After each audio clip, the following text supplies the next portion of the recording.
Imagine a cena, um verão tranquilo na casa de campo da família, quando de repente a paz é quebrada por uma visita inesperada. No portão, a sogra se apresenta com um ar de quem já tomou posse do lugar, declarando sem rodeios: agora esta casa é minha, meu filho me deu de presente.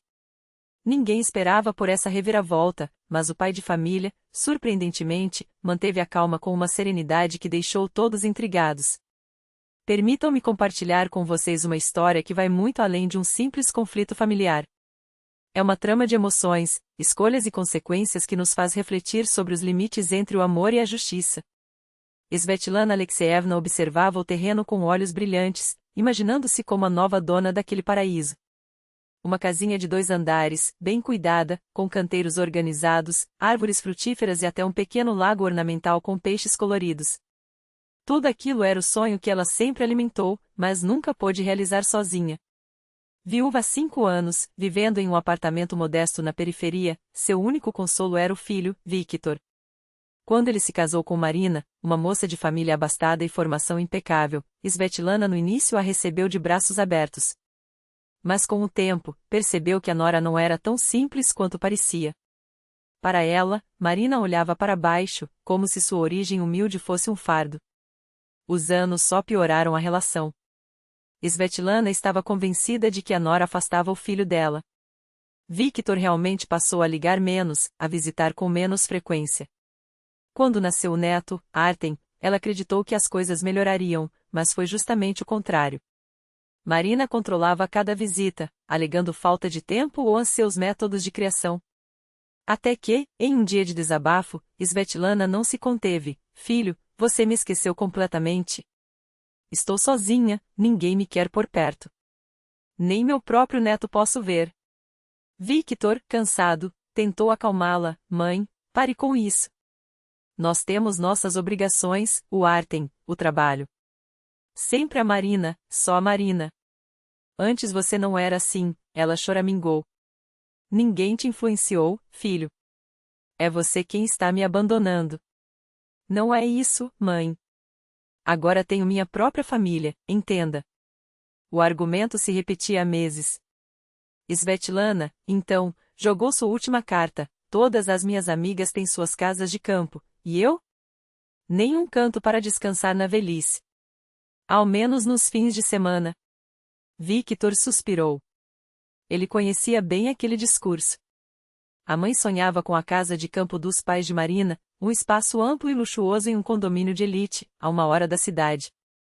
Lá, os sogros recebiam o genro e o neto com carinho, mas Svetlana era sempre uma visita indesejada. A tensão entre ela e a sogra de Marina era evidente desde o primeiro encontro. Mãe, você sabe que essa casa não é minha. Não posso simplesmente te dar algo que não me pertence, tentou explicar Victor. Claro, porque os pais dela têm, e eu não tenho nada. Onde está a justiça? Rebateu Svetlana entre lágrimas. Aquelas palavras ecoaram na mente de Victor. Dias depois, ele ligou para a mãe com uma voz estranhamente animada: mãe, você está sentada? Tenho uma surpresa para você. Vamos nos encontrar amanhã, eu passo aí. Svetlana mal conseguia conter a emoção. Será que o filho havia convencido os sogros? Ou, quem sabe, arrumado dinheiro para comprar um terreno só para ela? Passou a noite em claro, imaginando os chás da tarde com as amigas em sua própria varanda. No dia seguinte, Victor a buscou mais cedo que o habitual, com um nervosismo que não passava despercebido. Para onde estamos indo? Perguntou ela, quando pegaram a estrada familiar. Você vai ver. É uma surpresa, respondeu ele, esquivando-se. Ao dobrar na entrada do condomínio onde ficava a casa dos sogros, Svetlana franziu a testa. Estamos indo para a casa da Marina, indagou, desconfiada. Não exatamente, murmurou Victor. Confie em mim. Chegando ao local, não havia ninguém à vista. Eles viajaram para o litoral por 1 semana, explicou Victor, como se isso justificasse algo. Depois, solto com cautela: esta casa poderia ser sua. Quero dizer, você poderia vir aqui quando quisesse. Vou pegar uma cópia das chaves. Svetlana não acreditava no que ouvia. Victor, você está falando sério? Isso é roubo. Como posso usar a casa de outra pessoa sem permissão? Ele gaguejou. Bom, não é bem sem permissão. Digamos que eu autorizei. Ela o encarou, dividida entre o choque e uma tentação crescente.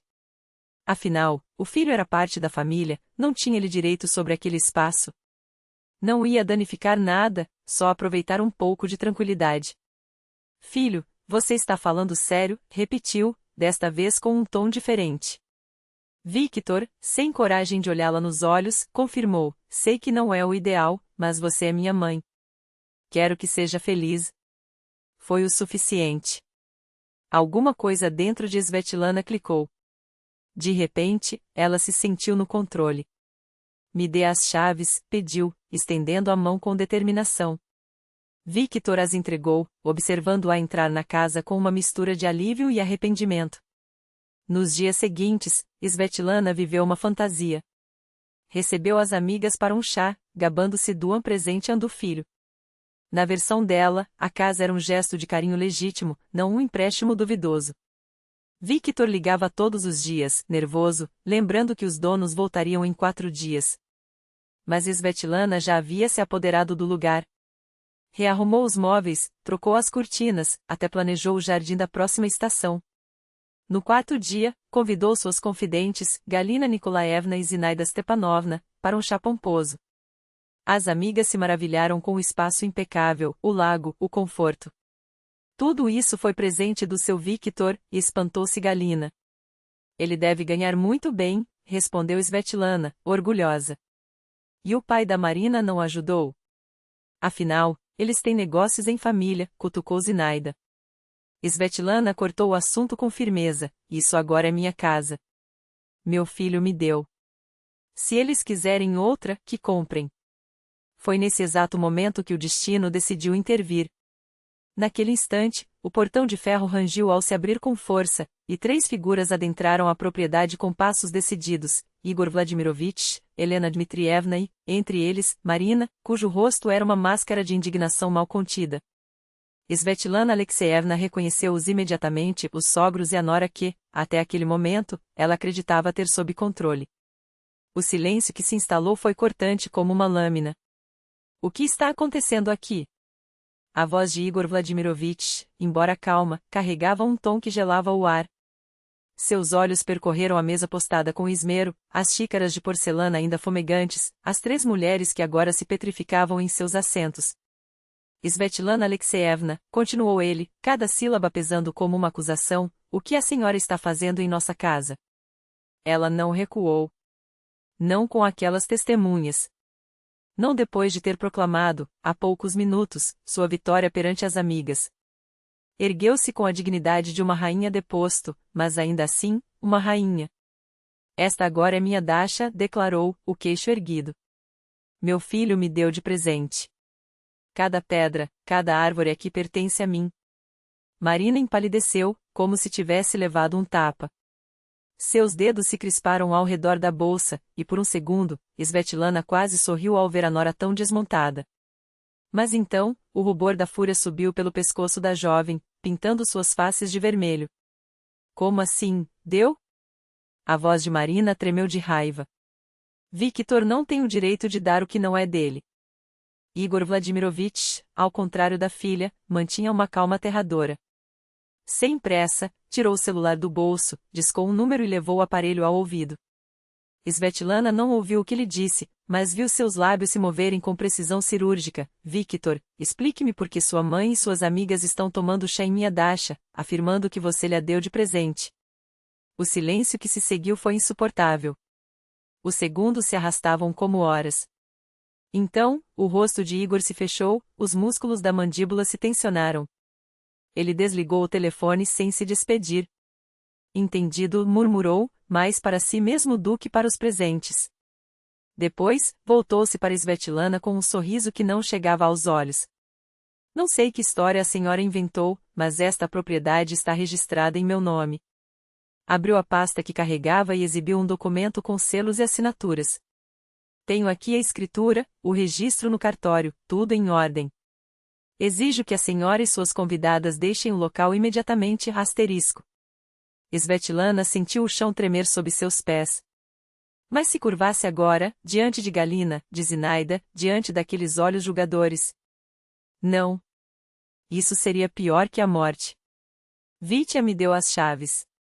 Insistiu, a voz mais aguda do que pretendia. Ele disse que eu poderia usar a Dasha quando quisesse. Dar chaves não é o mesmo que doar uma propriedade, Svetlana Alexeyevna. Igor respondeu, frio como o inverno siberiano. E mesmo que fosse, meu filho não tem autoridade para dispor do que não lhe pertence. Fez uma pausa, como se estivesse medindo as palavras. Pela última vez, saiam. Ou chamarei a polícia. Ela ri, um som seco, quase histérico. Chame. Desafiou, cruzando os braços. Vamos ver quem eles vão acreditar, em mim, a mãe de família, ou em vocês, que estão tentando me humilhar na frente das minhas amigas. Foi um erro. Um erro colossal. Igor Vladimirovich não hesitou. Discou 3 números com uma calma que a aterrorizou. Enquanto explicava a situação ao telefone, voz clara, articulada, irrefutável, Svetlana permaneceu imóvel, as unhas cravadas nas palmas das mãos. Suas amigas trocavam olhares nervosos, como ratos presos em uma armadilha. Por que diabos eu as convidei, pensou, mas já era tarde. 20 minutos depois, o portão rangeu novamente. Desta vez, eram 2 policiais jovens, de uniformes impecáveis, que entraram com passos firmes. Pediram documentos. Igor apresentou a escritura e seu passaporte sem pestanejar.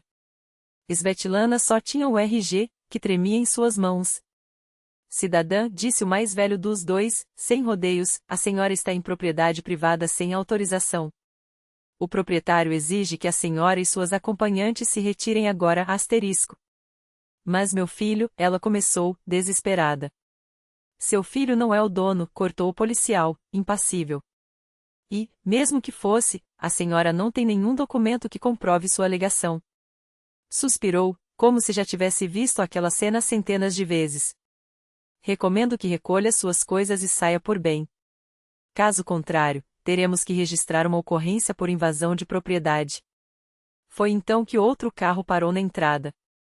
Victor desceu, seguido pelos pais de Svetlana Alexei Dmitrievich, com sua postura militar intransigente, e Tamara Igorevna, cujos olhos refletiam uma mistura de preocupação e decepção.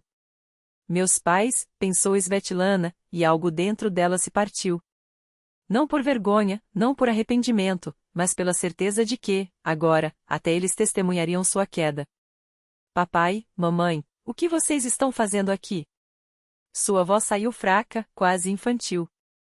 Victor ligou, respondeu Alexei, o tom tão seco quanto o deserto. Disse que você se meteu em encrenca. Seus olhos percorreram a cena, a mesa de chá abandonada, os policiais, o rosto fechado de Igor. Pelo jeito, foi até pior do que ele imaginava. Ele se voltou para Igor Vladimirovich, estendendo a mão em um gesto que era tanto despedida quanto desculpa. Peço perdão pelo comportamento da minha filha, disse, a voz grave como um veredicto. Entendo que esta é a sua propriedade. Igor confirmou com um aceno. E o que, exatamente, minha filha está fazendo aqui? Alexei perguntou, embora já soubesse a resposta. Afirma que a Dasha agora é dela, Igor respondeu, sem um pingo de ironia. Que seu filho lhe a deu de presente.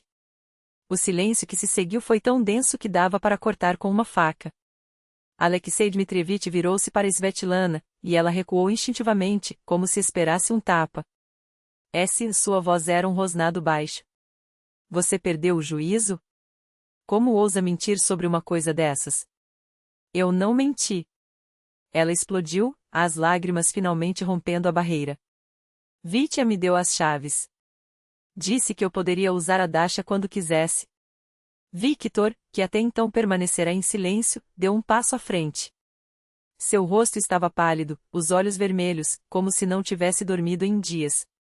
Mamãe, sua voz quebrou. Eu disse que você poderia vir às vezes, quando ninguém estivesse aqui, com a minha permissão.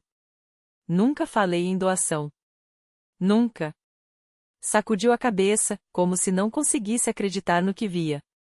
Isso é propriedade dos sogros.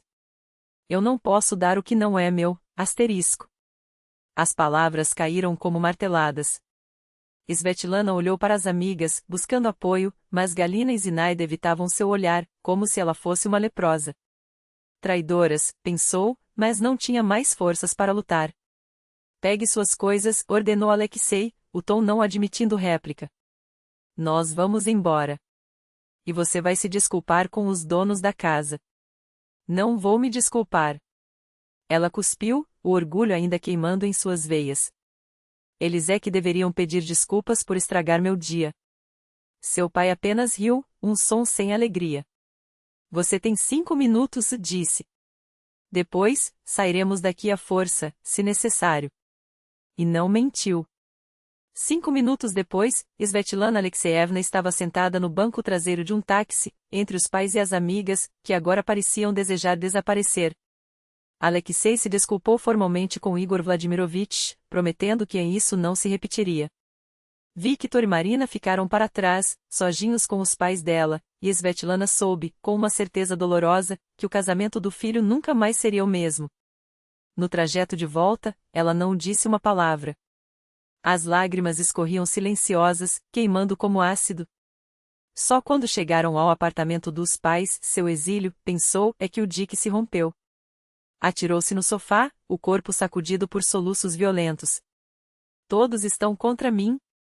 Gritou, os punhos cerrados. Ninguém me entende. Não, Alexei respondeu, cansado. É você que não entende. Sentou-se ao seu lado, a voz mais baixa, mas não menos firme. Você agiu como uma criança mimada. Pior, colocou seu próprio filho em uma posição insustentável. O que você acha que vai acontecer com o casamento dele agora? Não me importo com o casamento dele. Ela vociferou, as palavras saindo como veneno. Marina já o virou contra mim. Tamara Igorevna suspirou, passando a mão pelos cabelos grisalhos. E você não acha que é você quem o afasta, com essas encenações? Perguntou, a voz trêmula. Você precisa se desculpar. Com todos. Ou vai perdê-lo para sempre. Mas Svetlana não queria ouvir. Em sua cabeça, a injustiça ardia como fogo, alimentando uma raiva surda. Nunca, jurou a si mesma. Nunca mais falarei com Viktor. Nunca mais pisarei na casa daquelas pessoas. Que vivessem suas vidas. Ela sobreviveria sem eles.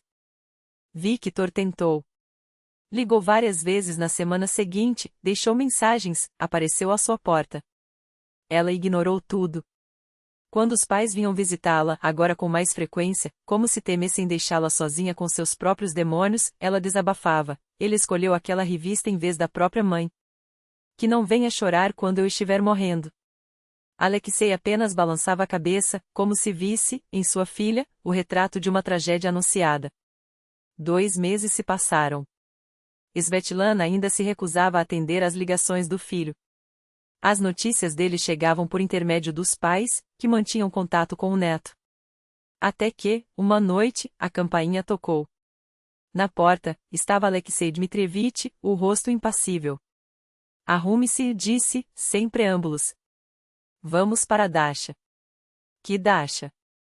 Ela franziu a testa, confusa. A nossa, respondeu ele, e algo em seu tom a fez calar. Compramos um terreno, explicou, enquanto ela, atordoada, buscava os sapatos. Nada de luxo. Uma casinha simples, um pedaço de terra. Sua mãe e eu achamos que seria bom. O caminho até o local foi silencioso. Quando chegaram, Svetlana olhou ao redor, incrédula. A casa era pequena, de madeira envelhecida, com um jardim modesto e uma cerca de tábuas descascadas. Não havia piscina, nem móveis de design, nem lagos artificiais. Só o cheiro de terra úmida, o murmúrio de um riacho próximo e o vento nas árvores. E, pela primeira vez em meses, ela sentiu algo estranho, paz. Gosta? Perguntou Alexei, observando-a com um brilho nos olhos que não via há anos. Ela não respondeu. Não com palavras. Mas quando uma lágrima escorreu por seu rosto, e ela não a enxugou, o pai soube que era assim. Alexei observou sua reação, os olhos fixos nos dela como se tentasse decifrar cada sombra de emoção que passava por aquele rosto marcado pelo tempo e pelas escolhas erradas. Ela engoliu em seco, os dedos trêmulos apertando a madeira áspera da cerca. Sim, admitiu, a voz rouca, quase um sussurro. Aqui é, tranquilo. O pai assentiu, lento, como se pesasse cada palavra antes de deixá-las escapar. Então está decidido. Sua mãe e eu já assinamos os papéis. A Dasha agora é sua. Svetlana sentiu o chão se abrir sob seus pés. O ar fugiu dos pulmões. Pai, não. Eu não mereço, as palavras saíram cortantes, como vidro quebrado. Não depois do que fiz. Não merece, concordou Alexei, sem rodeios. Mas merecer não é o ponto. Ela ergueu os olhos, confundida. O pai continuou, a voz firme, mas sem dureza. A questão é se você vai fazer por merecer. Começando por pedir desculpas ao seu filho. E à família dele. Victor está destruído, Svetlana.